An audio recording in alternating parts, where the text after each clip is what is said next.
This is Think Smart with TMFG, your weekly podcast of what's newsworthy and relevant to everyday Canadians, with your host, Senior Financial Advisor Rob McClelland, and Mike Connon of Asante Capital Management. Today on Think Smart with TMFG, Mike and I are going to be discussing the S&P 500 versus the U.S. economy. Mike, in previous podcasts, we've touched on, whether you should just put all of your money in the S&P 500. That might be a brilliant strategy. At least if you look in the rearview mirror, it would have been a good strategy. I thought it might be helpful to do a deeper dive into the S&P 500 and also its relation to the U.S. economy. And are the two the same? Yeah, it's become, I think it was back about 10 years ago, Warren Buffett said that he wanted his net worth run mostly in the S&P 500 fund, which really made it a popular choice for a lot of people to find out how it worked. So S&P 500 stands for the Standard & Poor's 500. And S&P 500 contained 90 stocks back when it was created in 1928. So at that time, they wanted a way to go and measure more broad stock market, let's say, than the Dow Jones. It was a much smaller piece of the stock market. It became the S&P 500 it was just the S&P back in 1928. It became the S&P 500 in 1957. At that time, the index was comprised of 425 industrial stocks, 60 utilities, and 15 railroads. So just a snapshot, looking at that, you can see the U.S. was truly an industrial nation. And, a lot of the small towns or big towns back then where you see these old factories, I think of going through, a place like Pittsburgh or Buffalo, and you see these old factories that used to exist and don't exist anymore. Very different. And even, financials and transportation stocks weren't even added until 1976. So you think of, financials make up the majority of a lot of the stock markets now. They didn't even enter the returns until 1976. In the late 1980s, the index was finally revamped to account for more of a modern representation of the U.S. economy. So let's look at the S&P 500 today. Today, it's 500 companies approaching $50 trillion. So we're no longer talking billions. We're no longer talking millions. When you get into trillions, that's a lot of zeros. It's not just that 6 zeros. It's 9 zeros after a digit. So there's a lot of money there.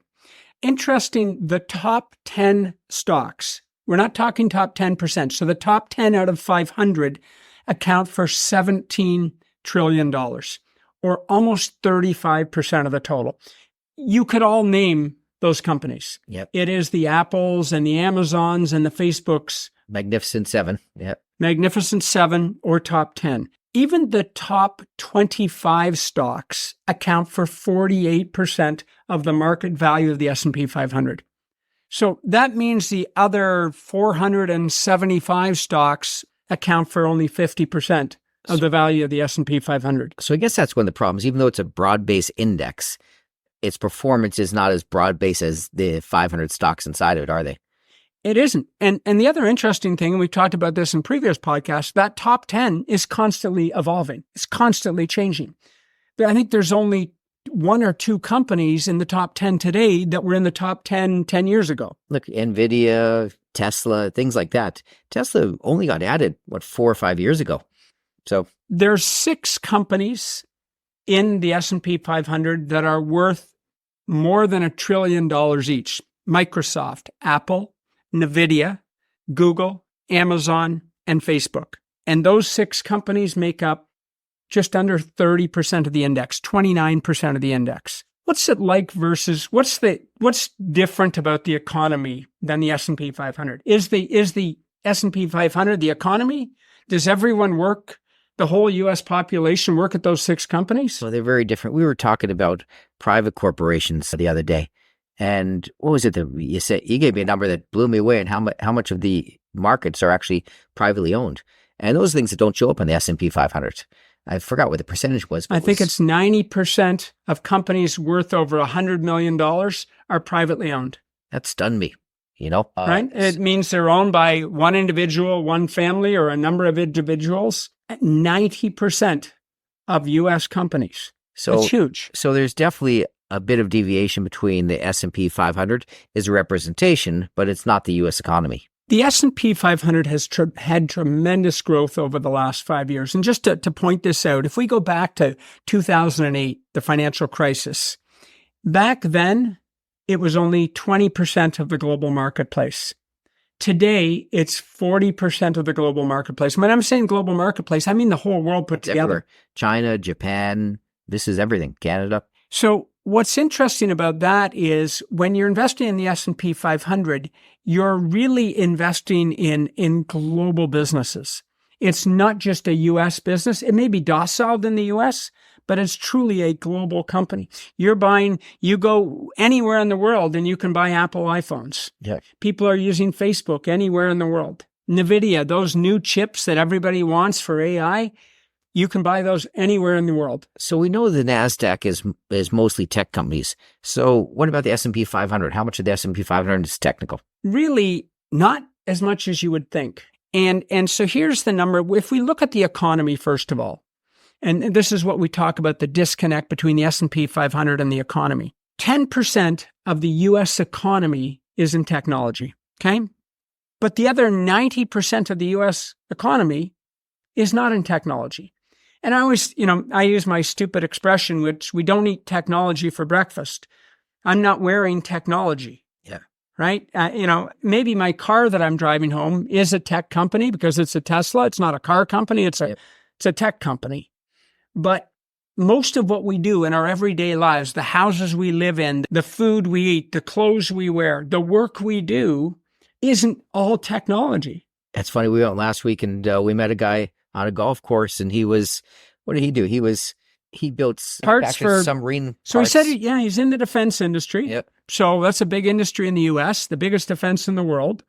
They spend more on military spending, and he works for a company that produces nuclear submarines, and he does the financials for the nuclear submarine companies. Yeah. Things he never thought even right? existed. I said, I've never met anyone in my life that does that for a living. Yep. So the economy is so much more diverse than just the S&P 500. We mentioned that of the companies worth $100 million or more, most of them are private, 90%. Most of the job openings don't come from those top 6 companies. 77% of job openings actually come from companies that have 250 employees or less. So more than 3/4 of new job openings come from small companies, 250 employees or less. It's not the big behemoths that are doing all the hiring. Yeah, we got to remember the S&P 500 is a very large index. There's the Russell 2000, more a broad-based index, but S&P 500 those are all big companies. S&P companies versus jobs. So of the top 500 companies in the U.S. that are in the S&P 500, they only create 1 in 5 jobs in America. So 80% of the jobs are created in the small to medium-sized companies. And a lot of those are private companies, not necessarily public companies. The top companies are insanely profitable. They make the news all the time, and their presidents or their owners are celebrities. Elon Musk and Bill Gates and Steve Jobs, they're all celebrities for sure. Even Meta, Facebook's Mark Zuckerberg is, a celebrity. He's bigger than a sports celebrity. That didn't always be the case. So let's go back. Is the U.S. economy the S&P 500? It's related sometimes. Sometimes. But not 100% of the economy. So often clients will come in and I saw the most recent GDP report on the economy. The U.S. economy's up 3% or it's down 2%. And everyone expects their stocks to be up or down in relation to that. Sometimes that happens, maybe a third of the time. The problem is when you end up with these measuring vehicles, I'll go back to the year 99. I remember when everyone was comparing to the NASDAQ. It was, well, you're not producing NASDAQ results. No one cared about the S&P 500 back then. It was all NASDAQ. Remember, it kept on going through. Was at 1,000, went 2,000, went to 5,000. And everyone was dying to buy into this NASDAQ because that was the whole world. Then all of a sudden the NASDAQ broke. And then no one mentioned the NASDAQ for the next 15 years, just sort of down 50%, disappeared. almost 10 years later. Yeah. So you got to watch how much money sometimes moves into these areas, because the indexes are not meant to make money. This is the one thing people, when you're buying, let's say, a fund or anything, an investment, you're buying that because you want it to outperform or make money. Indexes are not designed to outperform or make money. They're just designed to be a representation of a certain amount of stocks. So people get that confused with the index trying to outperform. It's not a performance thing. It's just valuation to know where things stand. And I think that's where people get a little bit mixed up, where they think the index is somehow being run by someone who wants decent performance. It's just representation. In our U.S. portfolios, I think our clients have an average of 2,500 U.S. holdings. That's a lot more than the S&P 500. It's an extra 2,000 companies. And the reason we do that is because that's a broader representation of the U.S. economy. And small cap has historically outperformed large cap. I mean, in the last couple of years, we've seen this large cap come up very strong because these mega companies, I won't call them regular large companies, these are mega companies. These are beyond anything we've ever really experienced before.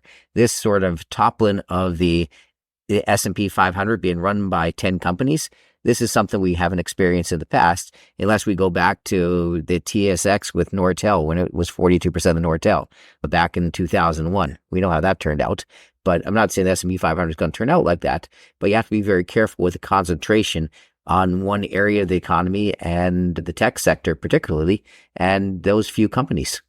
At the end of the day, diversification is your friend. That brings us to the end of another week. Thank you for joining us. This is Rob and Mike with Think Smart with TMFG from the McClelland Financial Group of Asante Capital Management, wishing you a great and happy retirement.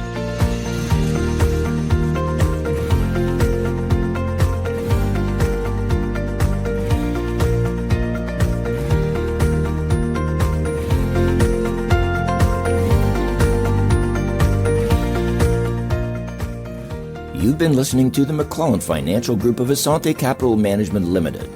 Asante Capital Management Limited is a member of the Canadian Investor Protection Fund and the Investment Industry Regulatory Organization of Canada. Insurance products and services are provided through Asante Estate and Insurance Services Incorporated. This material is provided for general information and is subject to change without notice. Every effort has been made to compile this material from reliable sources. However, no warranty can be made as to its accuracy or completeness. Before acting on any of the previous information, please make sure to see a professional advisor for individual financial advice based on your personal circumstances. The opinions expressed are those of the authors and not necessarily those of Asante Capital Management Limited.